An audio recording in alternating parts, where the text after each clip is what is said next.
écoutons donc Mathieu nous révéler les secrets de cette mission Voyager 1. Avec sa sœur jumelle Voyager 2, eh bien toutes les deux, elles auront approfondi et complété les connaissances déjà acquises par les deux missions éclaireuses, Pioneer 10 et Pioneer 11, qui ont également exploré les confins du système solaire. Alors Voyager 1 en particulier pesait environ 825 kg et emportait avec elle 90 kg de carburant.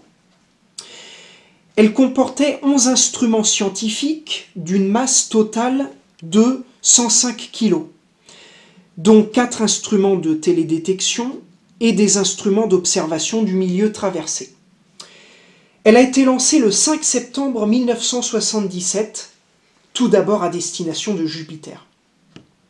Grâce à une trajectoire plus tendue et à une vitesse plus élevée, environ 15,5 km/s, elle atteint Jupiter 4 mois avant Voyager 2.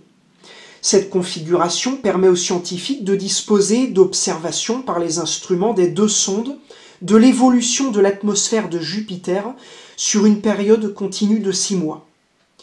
Voyager 1 débute ses observations de Jupiter le 14 décembre 1978, soit 80 jours avant le survol rapproché qui l'amènera à 349 000 km du centre planétaire. Les premières photos sont prises en janvier 1979, lorsque la distance permet d'obtenir des images des bandes nuageuses avec une meilleure définition que celle fournie par les télescopes terrestres. La phase principale des observations scientifiques, regroupant l'étude de Jupiter, des lunes galiléennes, des anneaux et de son champ magnétique, débute le 4 mars et dure seulement 2 jours. Le 5 mars, Voyager 1 survole à faible distance la lune Io, puis Ganymède, Europe, et le lendemain, elle passe près de Callisto. La phase d'observation de Jupiter s'achève fin avril. À l'issue de ce survol, la sonde spatiale a pris 19 000 clichés de Jupiter et de ses lunes principales. La principale découverte est celle du volcanisme de Io. C'est la première fois qu'un phénomène volcanique était observé sur un autre corps céleste que la Terre. Les données collectées permirent notamment de se rendre compte que les matériaux éjectés par les volcans ont une puissante influence sur le champ magnétique très puissant de Jupiter. Voyager 1 réalise les premières images à faible distance des nuages de Jupiter, permettant de mettre en évidence que la grande tache rouge est une tempête aux dimensions gigantesques et se déplace de façon complexe, tandis que d'autres tempêtes sont découvertes. Elle découvre également et photographie les anneaux de Jupiter, qui sont beaucoup plus ténus que ceux de Saturne. En leur sein, elle découvre 2 petites lunes, Thébé et Métis. D'autres images de la lune Europe montrent également un réseau de lignes à la surface de cette lune, mais avec une résolution faible. Le 10 novembre 1980, Voyager 1 pénètre au cœur du système planétaire de Saturne. Le jour suivant, elle effectue un survol très rapproché, à seulement 6 940 km, de la lune Titan. Les scientifiques savaient avant ce survol que Titan possède une atmosphère comportant du méthane, et certains d'entre eux avaient émis l'hypothèse que des formes de vie avaient pu se développer dans cet environnement créé par l'effet de serre. Mais bien avant le rendez-vous avec la Lune, les photos prises permettent de constater que Titan est entouré d'une couche de nuages continus, opaque en lumière visible, ne donnant pas accès à la surface. Les ingénieurs de la NASA durent alors faire un choix. Soit explorer Titan à 20 000 km et conserver assez de carburant pour se diriger ensuite vers Pluton, soit faire une approche à quelques 6 000 km et sacrifier l'étude de Pluton en espérant percer l'épaisse couche de nuages. Évidemment, on sait quel choix ont pris les ingénieurs de la NASA. Du coup, on n'observera que Pluton 30 ans plus tard.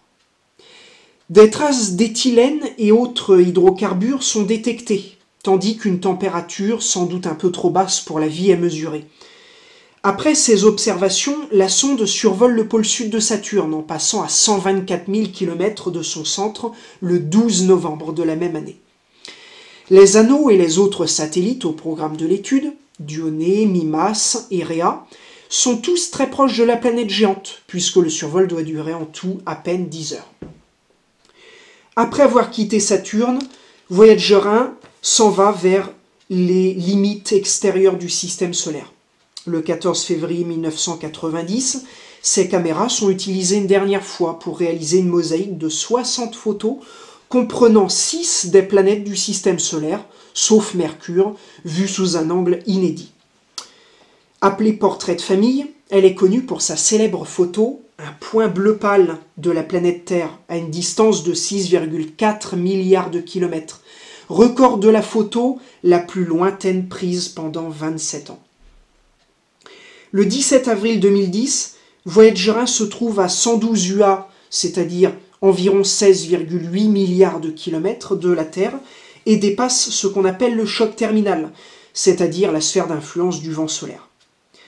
En juin 2011, elle envoie des données indicatives sur la nature du bouclier magnétique du Soleil aux limites de l'héliosphère, indiquant qu'à 17,4 milliards de kilomètres de celle-ci, il existe une sorte de bulle hétérogène de grande dimension, composée d'autres bulles d'environ une unité astronomique.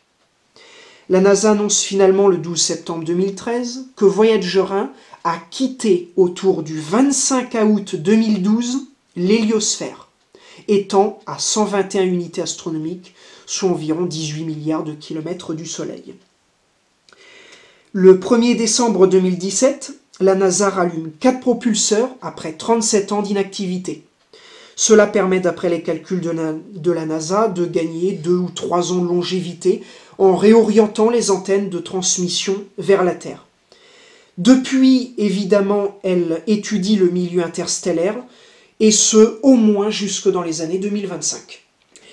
Merci Mathieu de nous avoir révélé les secrets sur cette mission de Voyager 1.